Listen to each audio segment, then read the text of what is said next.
dia. Bom dia, pessoal. Terra, Água fogo. e ar.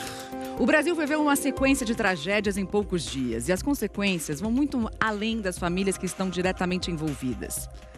Por onde a gente passa, tem gente dizendo que esse ano de 2019 não tá fácil. A gente não está tendo tempo de se recuperar entre uma tragédia e outra. Como é que isso tudo está afetando a sua saúde? Já tem gente contando pra gente que escreveu pra nossa hashtag Você no Bem-Estar ou ligou pro 4002-2884.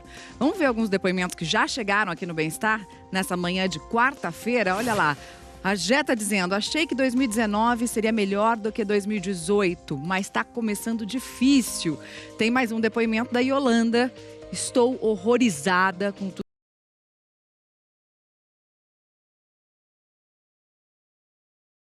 Momentos tristes que influenciam demais a nossa saúde e também como seguir em frente.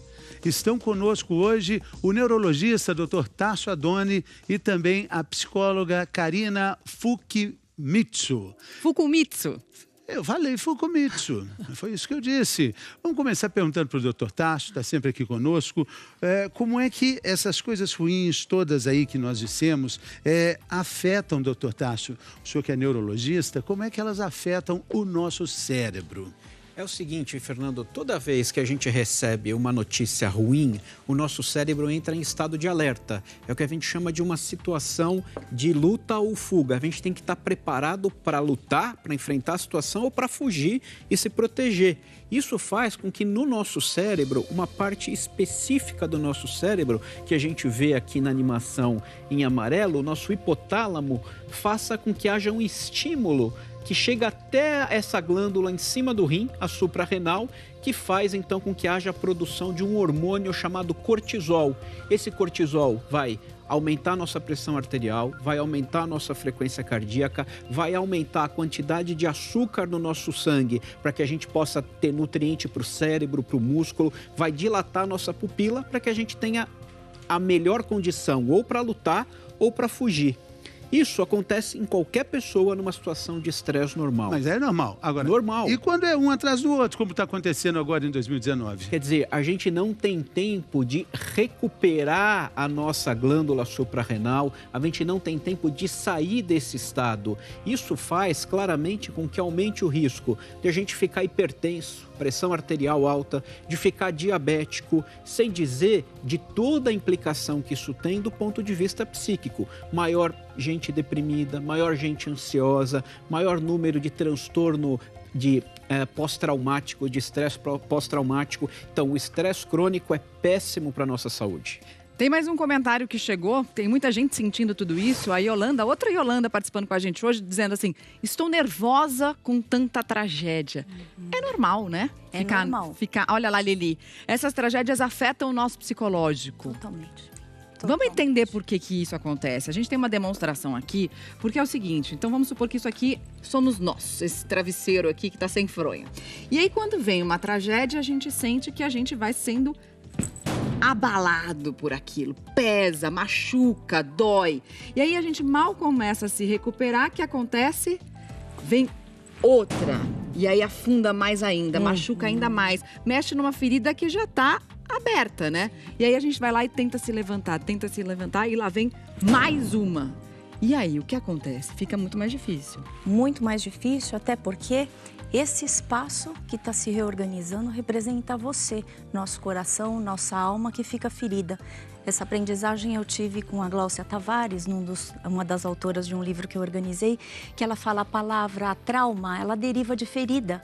E se você inverter a palavra, tirar o R, inverter significa ida da fé. Na verdade, isso aqui que é você, né, você fica em carne viva. E a tua fé é a primeira coisa que vai acontecer, ela vai embora. Você perde a esperança. Perde a esperança. Para de acreditar que o mundo é um lugar bom para se viver. Exato. Você começa a desconfiar, porque você está tão em carne viva que você começa a desconfiar se haverá um outro dia. Mas haverá. Haverá. Haverá. E como é que a gente começa a acreditar que haverá um outro dia? Primeira coisa é você cuidar da sua dor, legitimar a sua dor. Você entender que essa fé e todo esse nervosismo que a Yolanda falou, toda essa sensação, né, de eu preciso adoecer, inclusive, exatamente como o Dr. Tarso falou, né, pelo estresse pós-traumático. Isso é comum, então, assim, é comum e esperado. A gente está em processo de luto, e processo de luto é uma reação a toda situação de perda, morte simbólica ou morte real, né? E a gente está em estado de pânico, sim, que paralisa a nossa fé, que paralisa a nossa crença, realmente. A gente tem mais um comentário que está chegando aqui no nosso auditório virtual. Muita gente compartilhando desse sentimento. A Adriana está dizendo, é uma mistura de angústia com ansiedade. Quem será o próximo? Eu estava ouvindo o Boechat na segunda-feira dizendo até amanhã. A vida é um sopro. Acho que o psicológico de ninguém está preparado. Sim. Doutor Tarso, é isso mesmo? Por que a gente sente a dor, mesmo não conhecendo essa pessoa? Olha, isso é uma coisa muito importante para todos nós. Nós somos seres empáticos. A empatia, quer dizer, se colocar no lugar do outro, imaginar a dor do outro, sentir a dor do outro, fez com que a nossa população, quer dizer, a evolução permitisse que nós vivêssemos em grupos, que nós formássemos cidades, que nós formássemos nações, porque é só assim, entendendo o que o outro espera, o que o outro sente, que eu consigo fazer com que a nossa sociedade progrida, né? Então, é muito normal, é muito natural que a gente se toque por todos esses eventos. A gente não pode não estar diretamente envolvido com aquela pessoa ou com aquelas pessoas, com aquela situação, mas o fato de a gente falar de seres humanos, isso simplesmente é capaz de nos tocar. Então, é muito difícil que uma pessoa passe incólume, passe sem sentir nada diante de tudo isso que está acontecendo. Dói para todo mundo. Dói para todo mundo. Olha só esse comentário que chegou agora, a Lisa. Ontem de manhã não consegui levantar da cama. No dia seguinte, a Brumadinho, as 2 filhas pequenas de uma amiga morreram em um acidente de carro. Nossa, a Uma gente tragédia sente muito, atrás Lisa. da A gente outra. sente muito. Lisa, a sua dor é nossa também, Lisa. É sobre isso que a gente está falando. A gente fica vendo essas situações e o nosso cérebro acaba vendo coisas negativas atrás de coisas negativas, doutor. Quando a gente, por exemplo, pensa em comprar um carro, aí a gente quer um modelo de carro. E fica vendo esse carro sucessivamente, várias vezes na rua. É mais ou menos assim. Por exemplo, vamos supor que nesses pontos amarelos são as coisas que a gente está vendo. Mais ou menos, funciona? Fernando. Vamos supor, por exemplo, isso acontece muito vamos falar de uma coisa boa, uma mulher grávida. Sim. Quando a mulher não está grávida. Amarelinhas ali. Quando a mulher está. Eu tenho as minhas aqui, ó. Então pega um para mim, por favor. Fernando, é mais ou menos assim, a mulher está grávida. O que acontece? Ela passa a enxergar quase todas as mulheres que ao redor dela, que antes estavam grávidas, só que ela não reparava. Então, quando você está naquela situação, você passa a reparar. Você passa a ter mais atenção, o seu foco muda. Então é a mesma coisa, acontece uma coisa ruim agora, logo em seguida acontece outra, o meu cérebro passa a ficar num estado de superatenção para as coisas ruins. Quer dizer, olha quanta coisa boa, rosa tem aqui em volta. Mas o que vai acontecendo com o meu cérebro depois de tantas notícias ruins que se somam na sequência? Eu passo a enxergar só o que está de ruim. Então isso é um dado muito importante, Fernando. Uma dica para os nossos espectadores. Tente, de alguma maneira, enxergar outras coisas ou tente diminuir essas coisas ruins, a intensidade, a quantidade de coisas ruins que está chegando até você. Um jeito que a gente entende muito fácil é, por exemplo, diminuir o acesso a essas notícias. Saia da rede social, saia da mídia social, dos seus grupos que só ficam alimentando essas notícias ruins por um tempo. Escolha se nutrir menos dessas notícias para reeducar seu cérebro a enxergar menos dessas coisas ruins e enxergar mais o rosa que está ao redor. As coisas boas que você tem. O que falta cega para o que já se tem. Você tem muitas coisas boas para olhar. Exatamente. Tem mais um comentário chegando, olha só, agora comentário da Cássia, Eu ando tão assustada que ontem estava no metrô, escutei um barulho estranho. Desci na outra estação, que nem era minha, para pegar o próximo de tanto medo que eu fiquei.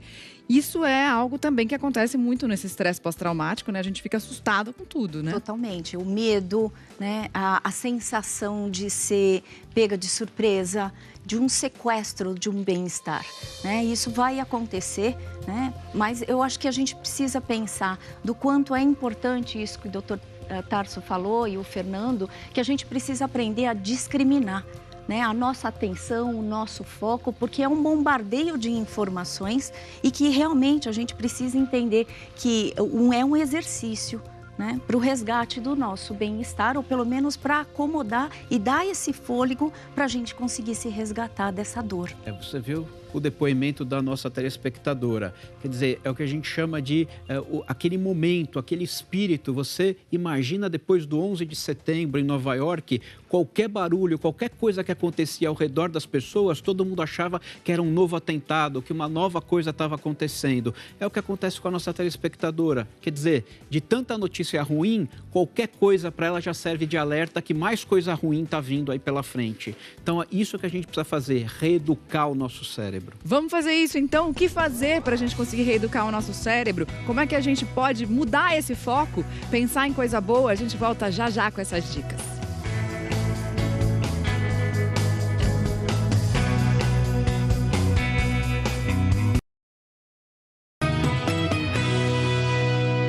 Bem-vindo de volta ao Bem-Estar. Muita gente conversando hoje conosco, falando aqui as suas impressões sobre esse ano, né? Que ano é esse? Olha lá, Grace. Estou horrorizada com essas coisas que estão acontecendo no Rio de Janeiro.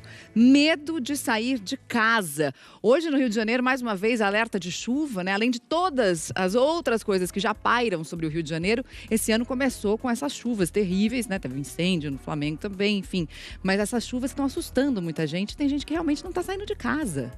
Essas pessoas, elas estão enfrentando um estresse, que a gente estava falando, né? Um na sequência do outro. E a gente sempre fala aqui de estresse. Estresse não é necessariamente ruim, né, doutor Tarso? O estresse é fundamental para que a gente consiga reagir adequadamente a uma situação. Se você imaginar, como eu expliquei, a reação de luta ou fuga, o estresse é fundamental para você não ficar ali uma presa fácil naquela situação. Você precisa reagir. Ou você luta ou você foge. Então, o estresse é importante. O que é ruim, como a gente disse, é aquele estresse em que você não tem chance de tomar um fôlego, respirar. É um estresse atrás do outro. Então, você imagina no Rio de Janeiro a situação que a cidade vive e agora as chuvas, os deslizamentos, os riscos, tudo isso, né? Fazendo aqui uma analogia, né? Então, é como se a gente fosse esse elástico. Você tem um estresse e daí você tem um tempo de recuperação. Você volta à normalidade, começa de novo a curtir sua vida. Aí vem outro estresse. Você tem esse tempo de se recuperar e você volta. Agora, o que acontece se a gente não tem esse tempo de se recuperar é que o elástico acaba se transformando em algo sem a capacidade de recuperação mesmo e vira como se fosse esse arame aqui. Aí você vai colocando estresse sobre ele, até que ele pode, de fato, quebrar, se romper. Exato. E o quebrar significa o quê? Significa adoecer, na maior parte das vezes. E nós estamos falando de depressão, nós estamos falando de ansiedade, nós estamos falando de hipertensão arterial, nós estamos falando de diabetes. Isso é bastante sabido. Depois de um grande conflito, por exemplo, vamos pegar a Primeira Guerra Mundial, a Segunda Guerra Mundial, a gente tem logo depois um número enorme de pessoas diagnosticadas com depressão, com ansiedade, com hipertensão arterial, com diabetes, por conta desse estresse. Quer dizer, a corda arrebentou. Doutor, e aí qualquer coisinha faz a corda arrebentar, né? No Rio, são os alertas de chuva que assustam as pessoas. Muita gente, a gente está vendo imagens do Rio de Janeiro agora, muita gente, agora são imagens ao vivo do Rio de Janeiro, as pessoas, a gente está vendo ruas vazias no Rio de Janeiro, não saem de casa. Tem alerta de chuva no Rio de Janeiro, a gente sabe os estragos que as chuvas podem causar no Rio, as pessoas, não, eu não vou sair. Exato. É uma das coisas que a gente pode pensar, quanto maior é o perigo, maior tem que ser a nossa proteção. Sim. Então, realmente está todo mundo assustado. Né? Vamos ver um comentário da internet que chegou agora. A Gisete: sou super forte. Já perdi pessoas que amo. Passei por problemas de saúde, mas nunca me deixei abater. Só que nesses dias só consigo chorar. Não consigo trabalhar. Parece que estou vazia. Tenho um neto que sonha em ser jogador de futebol e mexeu comigo. Todo mundo se aproxima de algum jeito disso, né? Das Gisete, histórias também. sua história é muito bonita. A gente vai falar sobre essas individualidades daqui a pouco, depois do intervalo. A gente volta logo.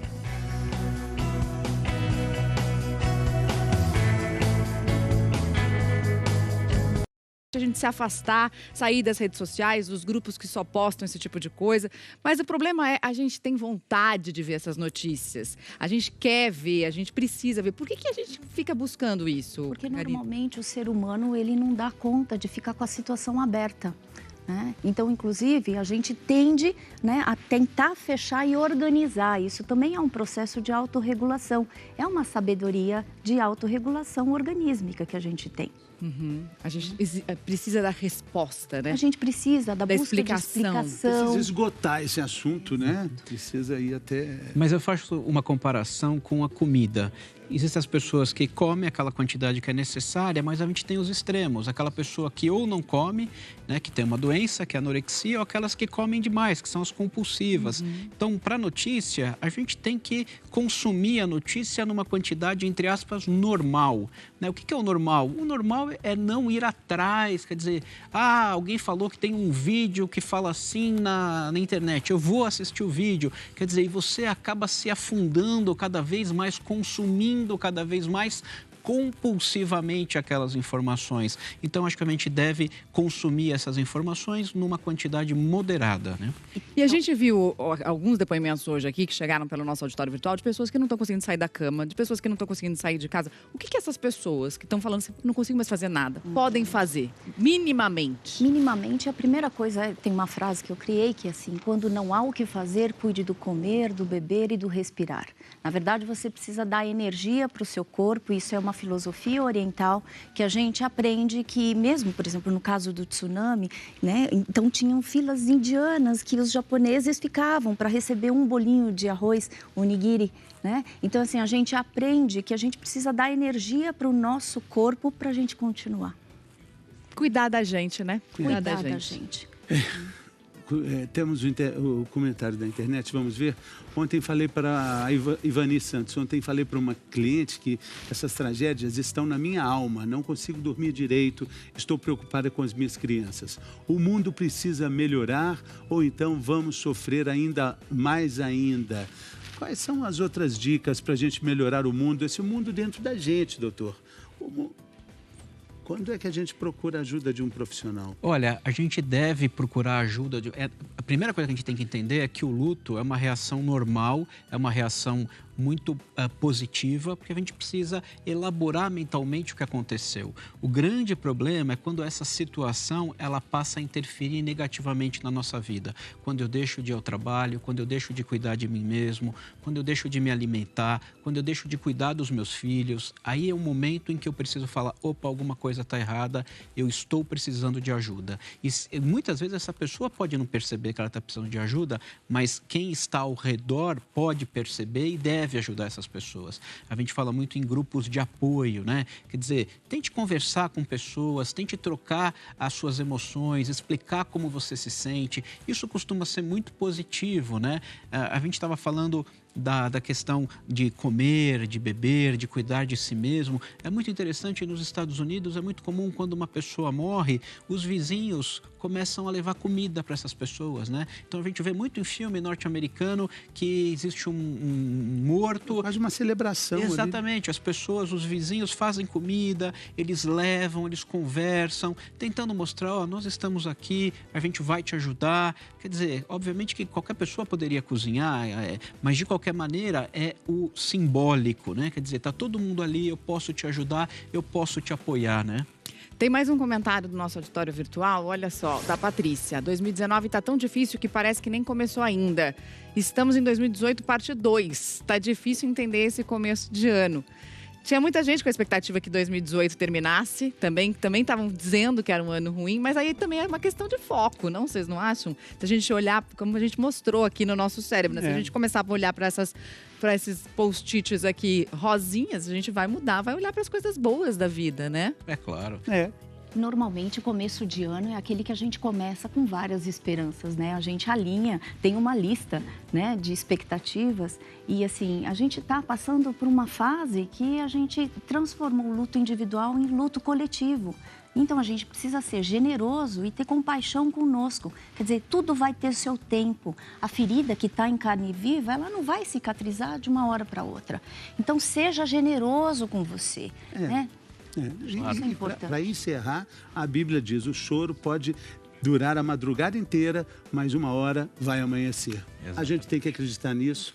Enquanto a gente chora, espera o amanhecer. O programa fica por aqui, gente. Muito obrigado, doutor.